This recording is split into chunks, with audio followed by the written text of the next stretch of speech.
Dancing across the glowing floor, stories in the glitter pour. Heels and sneakers hit the core, spinning faster, wanting more. Hearts are racing, lights collide, electric waves we can't divide. Pop seal, pop seal, pop fizz, watch it sparkle in the nighty sky. Ask, up, glitter, pop fizz, party, boom, boom, tune. Everybody shine bright, don't stop, stop, stop, stop, stop, stop, stop, stop, stop, stop, stop, stop, till the last beat drops.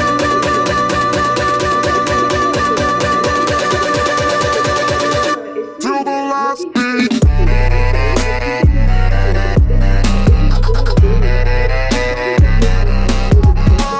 On in the air, and now she can hear it in her mom's voice. Oh, no, honey, it's not like that. Yes, I know.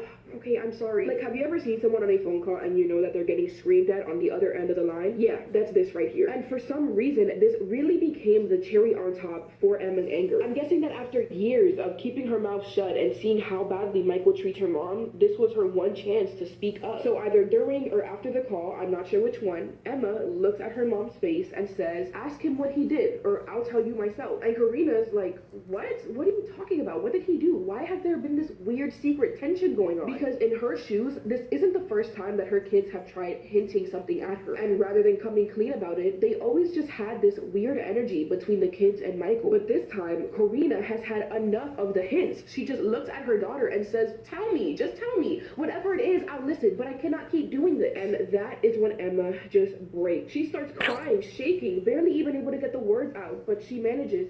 And that's when she tells her mom, "Michael, my stepdad, your husband, has been a me ever since I was a child.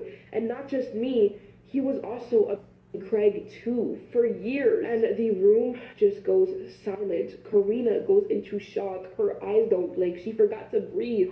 I mean, her world just broke. So she starts asking questions like, when, why, where was I, why didn't you tell me? And Emma is struggling just to get through the first question. She's telling her mom it was so bad, so horrific, that she really didn't want to retell the details. But by the end of the conversation, Emma told Karina just enough to understand one thing. That moment with Craig back in 2017 when he said, "Mom, he's a pet," it all made sense now. He wasn't talking about some random man. He was talking about Michael, his own father. Oh my god, just thinking about that is making my blood boil, because he wanted someone to believe him so badly. And I can't even begin to imagine Karina's emotion. She must have been livid, fuming with anger, and absolutely enraged at what he had been doing to her children. And most of all, so disappointed that his controlling behavior led her to not be able to see what's been going on clear as day. Now, immediately after, Karina storms out of Emma's house, getting ready to go tell the police everything. But Emma grabs her arm and says, "Mom, no, we can't do that. They won't believe us." And Karina, probably so confused, is like, "Then what do you want to do? How do you expect me to go back home to that monster?" And that's when Emma tells her, "Okay, I have an idea.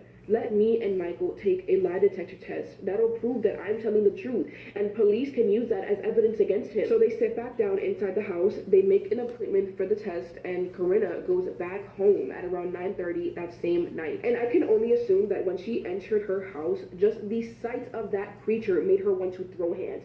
But I'm speaking too soon, so let me just tell you what she does next. Karina decides to call her other son, and while breaking down into tears, telling him exactly what Emma said, he didn't listen. Instead, he just shuts it down immediately and says, "No, I don't believe you. She's gotta be lying." And I guess she didn't take this very well, so she hangs up the phone and calls Emma and says, "Sweetie, I told your brother, but he says that he doesn't believe it." And Emma gets mad. She's telling her mom, "Why would you tell him about that? I told you to keep it quiet until we can have solid proof." And Karina just apologizes. She hangs up the call, and less than an hour later, everything changes. Karina's face went from sad, heartbroken, teary-eyed to the most cold, serious, empty stare you've ever seen. Like something inside her just shut off. She wasn't crying anymore. She wasn't shaking. She just had tunnel vision. Because at around midnight, while Michael is sleeping and the whole house is quiet, her thoughts took over. And so she walks to her kitchen, grabs a cooking pot, and starts dumping sugar into it.